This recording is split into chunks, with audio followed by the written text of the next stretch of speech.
And now from around the state, your top stories on Wisconsin 360.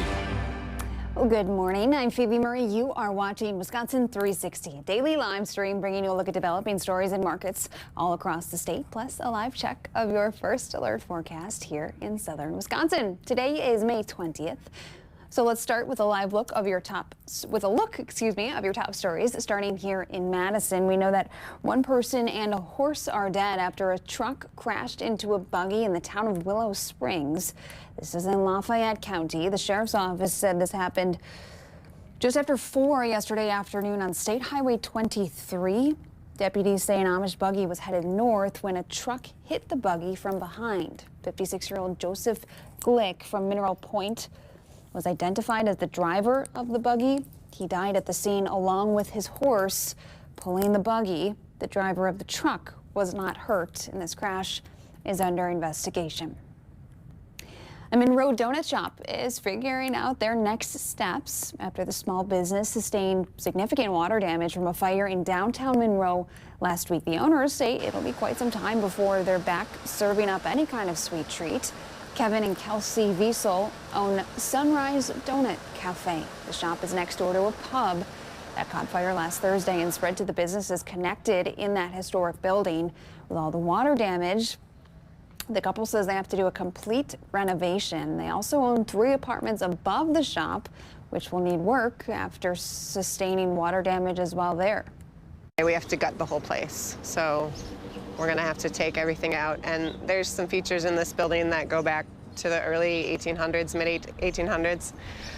And that makes us really sad because that brings character to the building. Sunrise Donut Cafe is temporarily closed, as is Bartels and Company Tap. The fire is still under investigation by the state fire marshal, who is assisting the Monroe Fire Department. A piece of music banned from a Watertown High School spring concert will be performed tonight, and the community is showing up in a big way. The Watertown School Board pulled A Mother of a Revolution from the student set list last week, saying it violated district policy on controversial issues. Students had been rehearsing this piece since October. Now more than 50 musicians from across the area will perform with the Wind Symphony tonight at Emmanuel Lutheran Church in Watertown. 30 of the musicians are students, with most of the other musicians coming from the Watertown area. The piece's composer, Omar Thomas, he's flying in to conduct, and after the performance, we'll speak about the history of the piece. Pastor Karina Schultz says tonight is bigger than just a concert. Holding this performance in a sanctuary, I hope that is the message that is received. That you are beautiful, you belong, you are welcome. Concert begins at 7:30 tonight. Doors open at 7. The performance is free, open to the public, and it will also be live streamed. Those are your top stories out of the Madison market here on this Wednesday morning. Let's now head northeast for a check of the top stories out of Green Bay. Here's morning anchor at BAY, Emerson Lehman. Hi from Green Bay, I'm Emerson Lehman. The Wrightstown community sounding off to village officials as they consider the possibility of a referendum question about data centers. Officials say the question would be on the August ballot. During Tuesday night's meeting, officials said it would ask people living in Wrightstown whether or not the village should continue collecting information on a potential data center project. The board says no formal proposal for one has been submitted. Neighbors say they've contacted village officials about concerns over the board's transparency on the negative environmental and health impacts these data centers could have on the community. People will instantly think that you do not care, or that you're brushing it off, or you're relegating it to some other thing that does not make any impact on our community, on our lives, on our property values, on our home, on our health. We have received emails and phone calls from residents that want us to gather the information so we can make a determination if this fits. Some members of the public also floated the possibility of a moratorium, citing other communities that have taken that action. Several village officials agreed it was worth looking into. Green Bay's Common Council approves a conditional use permit for the Safe Haven Hope Center.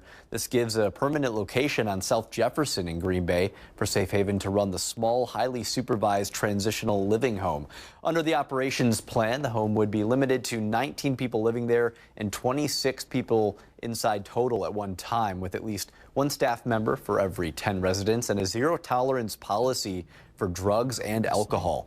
An amendment at Tuesday night's meeting requires those running the shelter to provide a status update to the council in 6 months so any concerns can be addressed.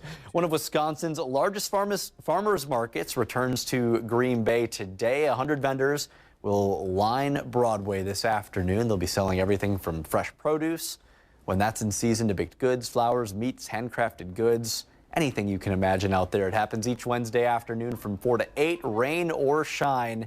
They only cancel if the weather is severe. Looking forward to being out there again this summer. That's what's making headlines here in Northeast Wisconsin. I'm Emerson Lehman. Hope you have a great day.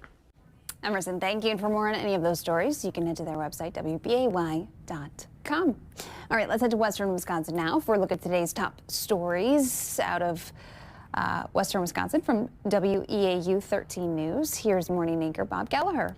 This is a Wisconsin 360 update from WEAU 13 News. I'm Bob Gallagher. The Chippewa County District Attorney says the officer involved in a deadly shooting acted in self-defense. Last month, Sergeant James Lucky with the Chippewa Falls Police Department shot and killed 44-year-old Bradley Barnum. It happened on April 9th near West Park Avenue. The DA says while Barnum was running away from police, he was holding what officers believe was a gun.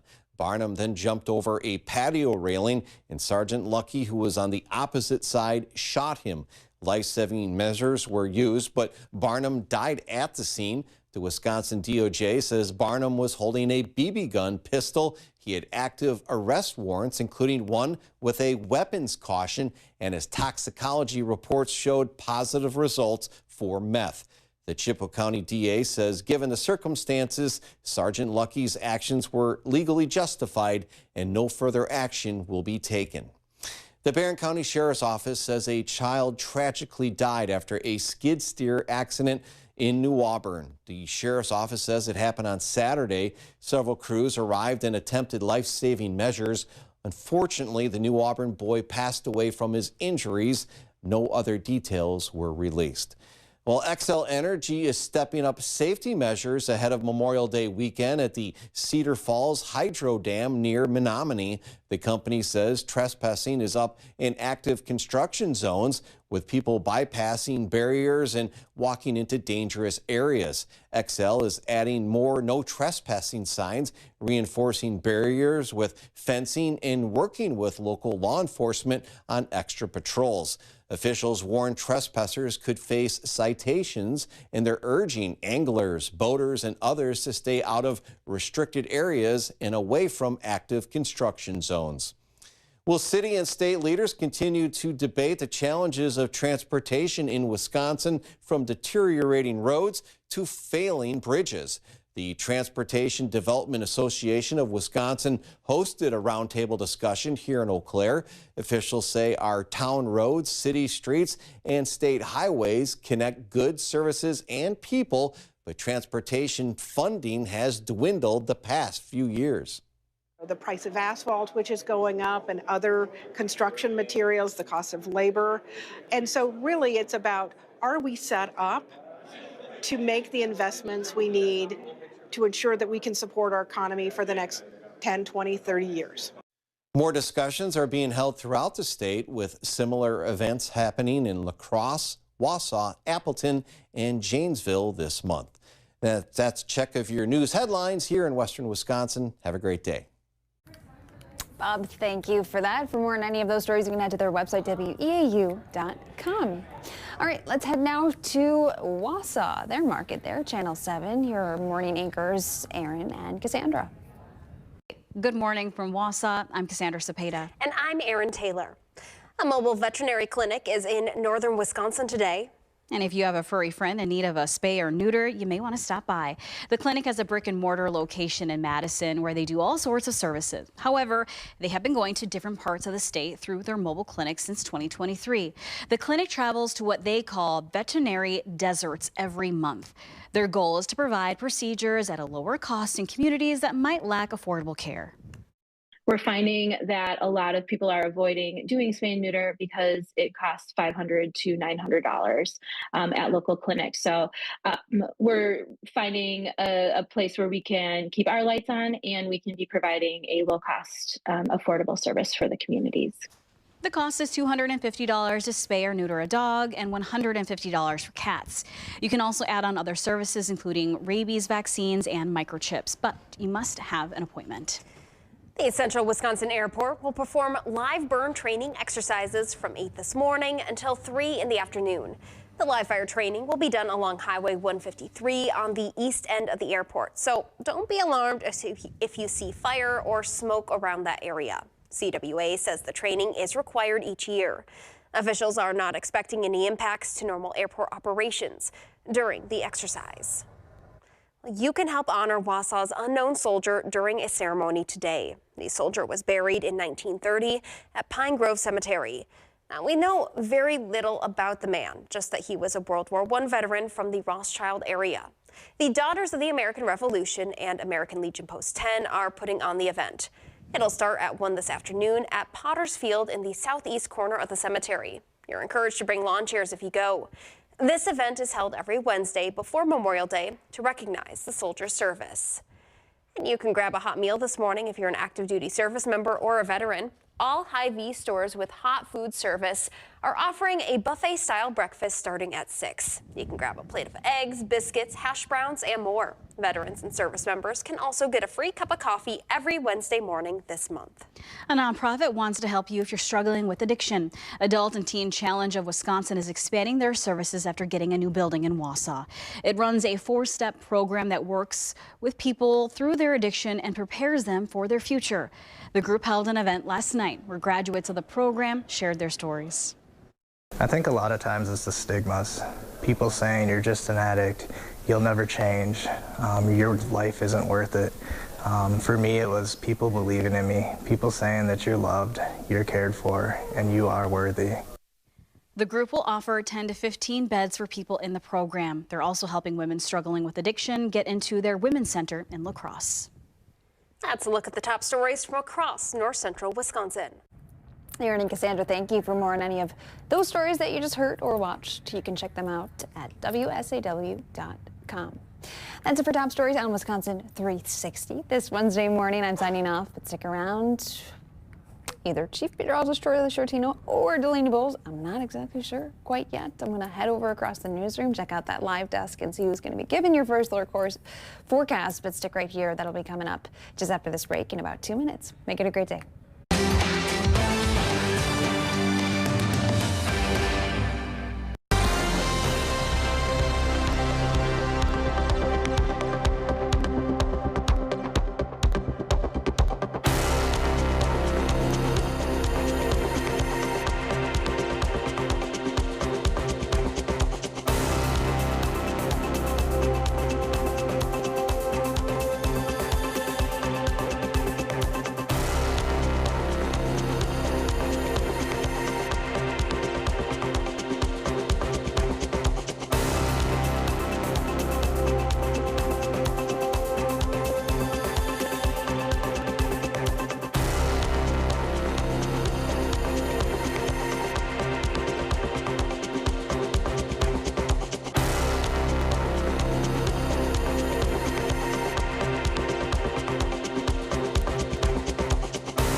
All right, we are back for the First Alert streaming show. We're going to take a look at the forecast for today through the week.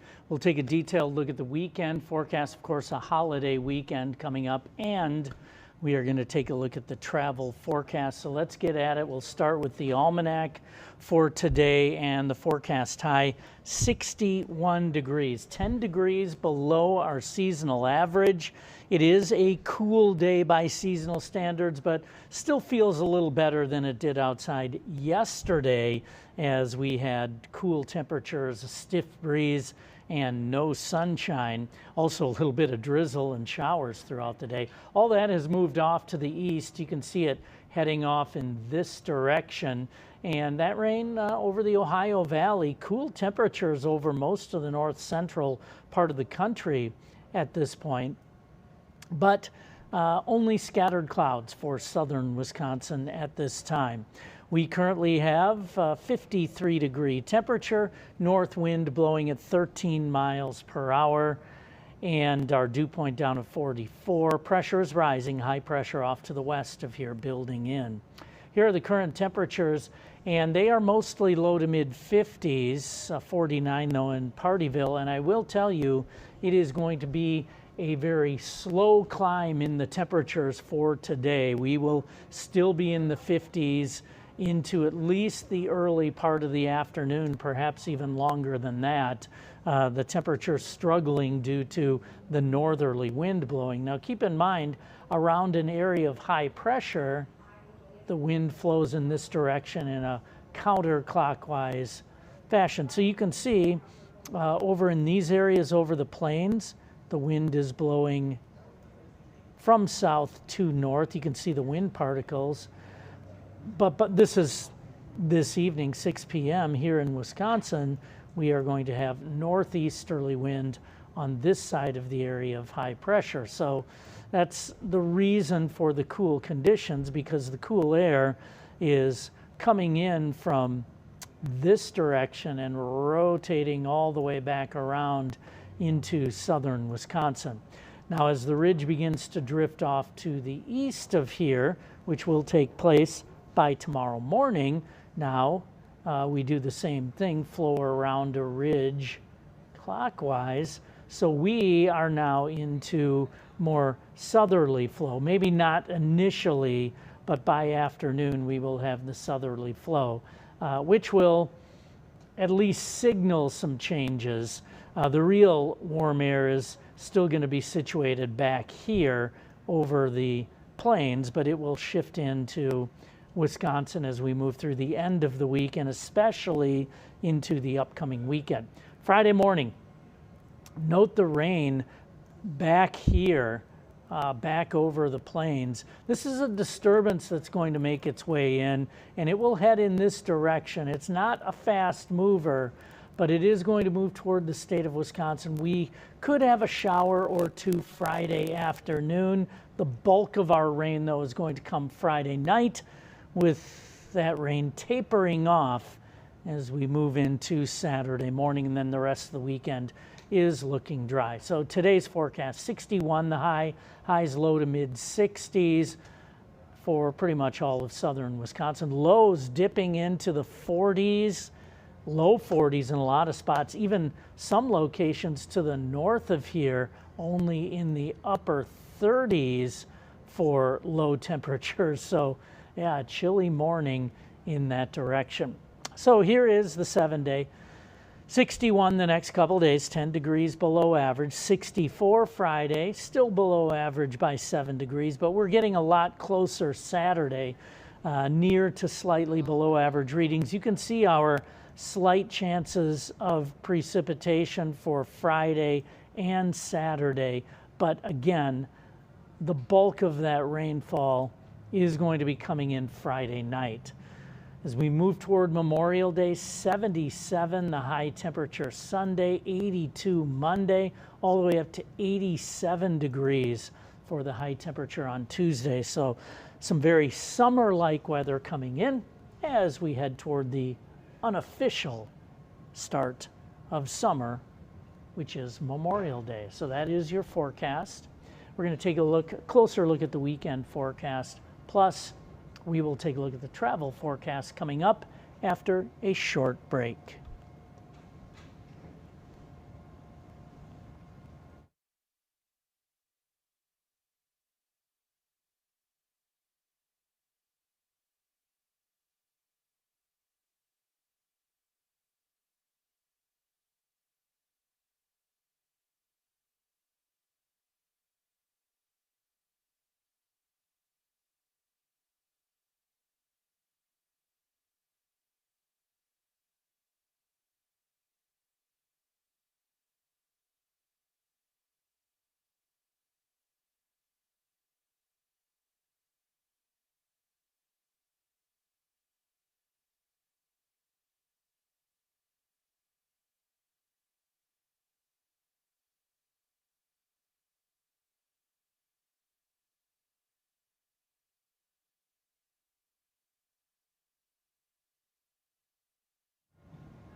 All right, we are back, and as promised, we are going to take a look at that travel forecast. And as we look across the nation, wet weather, this is the system that impacted us yesterday. That is heading off to the east of here, a front that extends through the Ohio Valley, and it will continue progress in that direction. Here's our next weather maker to the northwest of here, and that is going to make its way toward us slowly, and you can see some rain beginning to push into the plains. This is Friday morning, and that is going to move toward us, and it will impact us by Friday night, and rain is going to be likely for Friday night. We're not getting a ton of rain. This is not going to be a major system. There's not going to be any severe thunderstorms, but we will have a nice, steady, light to moderate rain during the nighttime hours. The rest of the weekend, for the most part, is looking dry. We don't have any significant delays airport-wise. Dallas reporting some minor delays right now, but other than that, we're good. These two spots always coming in red. Those are bad data points. I don't know why those have not been corrected, but either way, smooth sailing across most of the nation. Here is the forecast heading into the holiday weekend, Friday, Saturday, Sunday. Highs in the 60s Friday. La Crosse at 70 on Saturday. Everyone else still in the 60s, but a warming trend is anticipated through the weekend, and that will continue into the first part of next week. And I can tell you longer range forecasts, the 8 to 14 day outlook, which will take us through the rest of this month and into the very first part of June, is calling for above average temperatures over this part of the country. And we go above average on Saturday, and it looks like Sunday and all of next week are going to be above average as far as temperatures are concerned. Sunday's highs at 80 degrees in Dubuque and 81 degrees in Davenport. I can tell you that everyone is going to be seeing high temperatures in the 80s next week, and some spots, even in Wisconsin, may hit the 90-degree mark. That is your first alert forecast for today, streaming, and we will be back again at 4:30 this afternoon, as well as about 8:15 this evening, and I will be back tomorrow morning with an updated look at the holiday weekend forecast. Until then, have a great day.